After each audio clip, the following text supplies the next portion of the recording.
శుభోదయం పిల్లలు, కూర్చోండి. ఇప్పుడు మనం పద్యపరపులో ఉన్న పద్యాలు, వాటి భావాలు చెప్పుకుందాం. మొదటి పద్యము. క్షమగలిగిన సిరి గలుగున్, క్షమగలిగిన వాణి గలుగు సౌఖ్యములెల్లన్, క్షమగలిగిన దోన గలుగున్, క్షమగలిగిన మెచ్చి శౌరి సదయుడు తండ్రి. ఇప్పుడు మనం దీని యొక్క భావం చెప్పుకుందాం.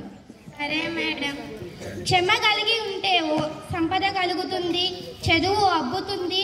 ఓర్పు కలిగి ఉంటే దయామగుడైన శ్రీ విష్ణు కూడా ఆనందిస్తాడు. మీకు ఒక ఆనందమైన విషయం చెప్పనా? చెప్పండి మేడం. రేపు నుండి మీకు దసరా సెలవులు.